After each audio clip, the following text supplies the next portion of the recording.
So here is a deeper mark. We've got a deeper mark there. And then we've got this cloudiness there with some stain marks. That's actually, I can hear it, that's overspray.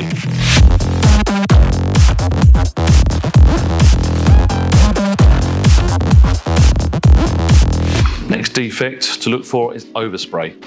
We know that the rear quarter panel, the rear wing, has been painted on this vehicle. So when they sheet the car up, for experience of obviously been around paint shops all my life, dealt with paint all my life, when they lay a big masking sheet over it, sometimes the overspray sort of gets underneath, and then where the sheet's laid, it sticks and makes a print, which is what we got here. There's actually a dull patch, which is actually the print of the sheet. There's a ghosting look, and all that there is a ghosting look, you can see. Now, that will play off, and when I rub it, it's very, very loud.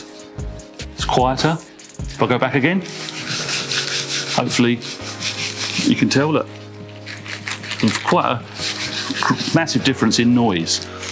Now, that looks very similar to sanding, and some people actually get that confused because they see this dull look. That's not sanding because there's no actual uniform pattern. It's a print. It's just a dust layer. You can always see sand if it's done by hand in straight lines or with a DA machine. So that there itself is what overspray looks like. If any of your car's been painted, there's almost certainly going to be some of that somewhere around the car. And just luckily it's in the big flat areas this time, very easy to polish. What you don't want is when it's in intricate little areas where it quite often is.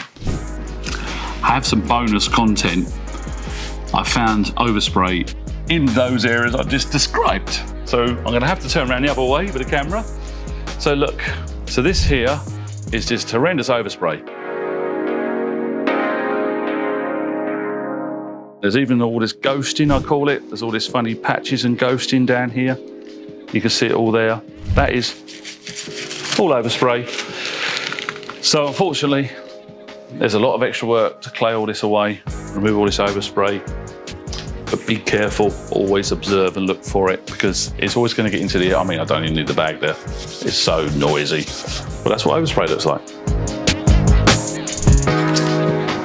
So what we're going to do is tackle removal of the overspray. So first method is clay bar or clay towel. In this video, I'm going to use a clay towel, but they're both the same principle. To show you the removal, I'm going to do a 50-50 line. I'll double up the tape. So I'm going to use a clay towel. Very simple process. I recommend you do this before all polishing to remove contaminants because you don't want to get the pads contaminated and dirty. So it's got quieter. So it started off noisy. I can hear a sort of, not abrasive, there's a sort of it's a rubbing noise, but it's gone quiet. There's a noise. I'll put a little bit more lube on. Just to help it glide, keep it clean. So I'm happy, I can't hear there's any noise, it's smooth, it's slick. So I'm going to wipe it dry, inspect it. Now I'm going to use some alcohol just to get the smeary streakiness off from the clay loop. To be thorough really, so we can show you the results. So I'm looking up this top section here. Interestingly, that might be sanding marks a bit, but we'll concentrate on this half and half at the moment. So if I unmask, I'll wipe it dry again. And now what we got, we can see how the overspray, this overspray that was here, all up to this area is now completely gone. Now this car is very, very swirly, so we've got to polish it anyway. The second method, we can actually polish this away. This is such a very, very fine, wispy, sort of almost smeared patch of overspray from the sheet. As the sheet was laying on the car, the overspray has gone under, it's printed. It's so fine, you could just polish this. Some contaminants you can't polish when you get like tree resin or get blobs of paint. They're just too physically large blobs. They don't come off with polishing. And they're gonna, if they do come off, they're gonna go onto your pad and contaminate your pad. So what I'm gonna do now, I'm gonna mask a strip to keep a little area. I'm gonna polish a section to show you this type of overspray does polish off. Let's do it. So in this case, I'm using a 3-inch SDO pad, an orange pad. It's like a great one-step pad. And I'm going for a medium cut compound. Diminishing abrasives, I'm gonna put a few blobs on the pad. Just gently sort of rub it in. There's actually a bit of hard compound there. I just felt from where the lid, so that's quite good that I did that because I managed to find that little hard lump. But more importantly, we're not looking for correction rate here. I'm going to be very, very fast. I'm going to do a little strip to show you that it does remove the overspray.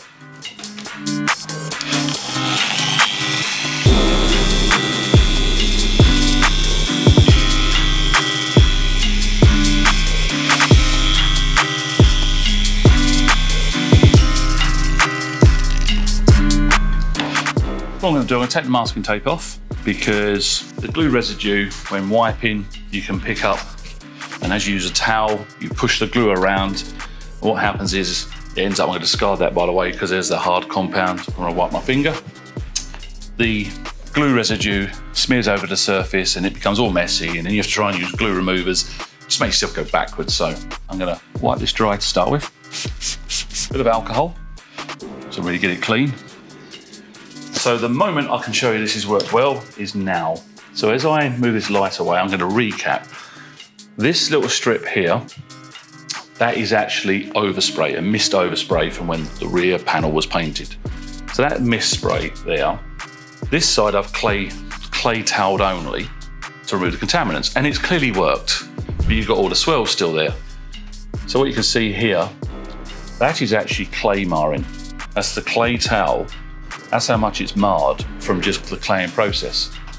And now where I've used that one-step pad and the medium cut compound, we've actually corrected the surface at the same time.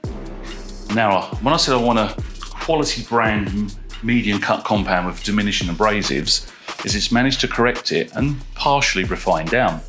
What I can do is I could carry on working that and get a better gloss, or I could switch to a different pad and then go with a different compound. But you can see what a great result. So in the time it's taken me to clay, I could actually correct. In this particular case, the winner is the pad and the polishing process. But there are other reasons why you should always clay before you polish, which we can show you in another video.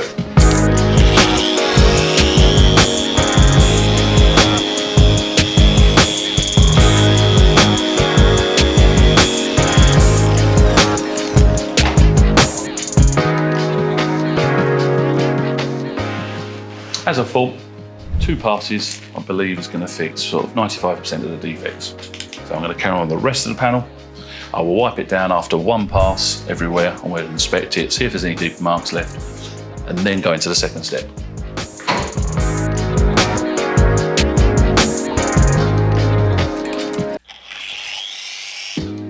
You probably don't know what SDO means.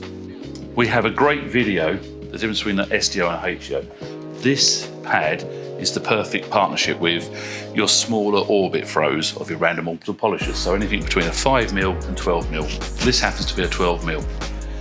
Let's get back on with it.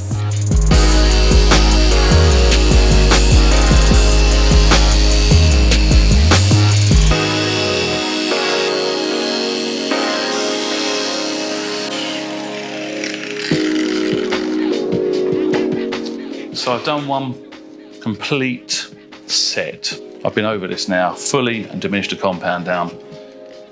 So let's have a look. I'm going to take a while carefully wiping it off. Notice I'm not trying my hardest to push hard.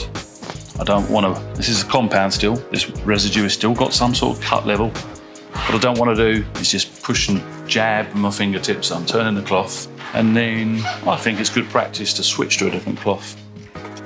I'm going to use some alcohol. This will help me evaluate.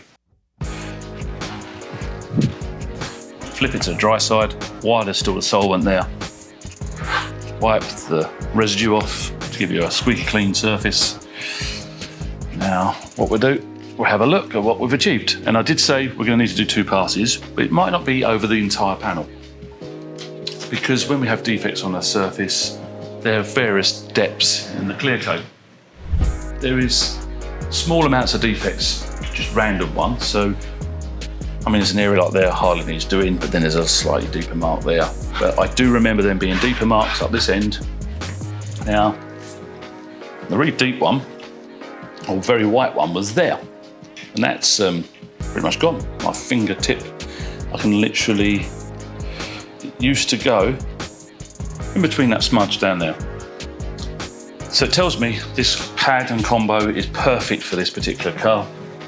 So we can now tackle, there's a few leftover deeper ones there, deeper one there.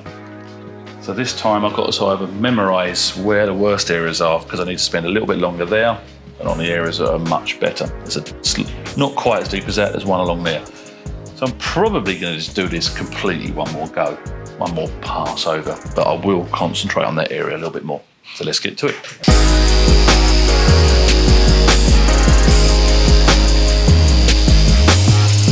That's my second complete set over the panel, so let's wipe it off and inspect it.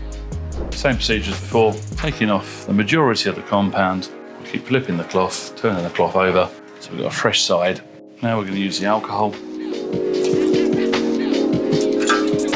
can see I'm putting the alcohol on as a fine mist over the entire area, so I keep a nice flat hand. And before it's flashed, wipe off the residue.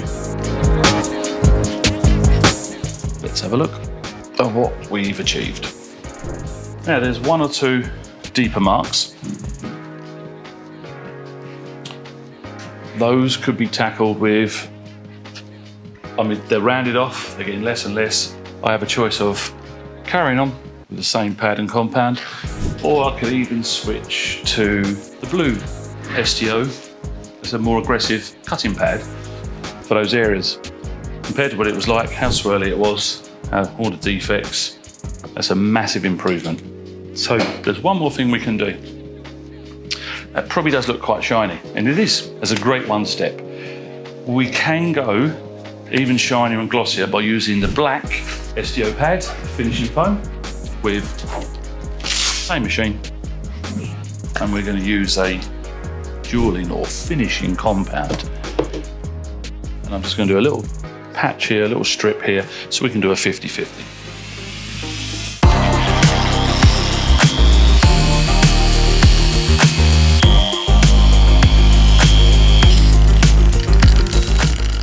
So we'll unmask, fresh cloth, just to make sure there's no sort of fillers left. We can do the same thing again with the IPA, the alcohol.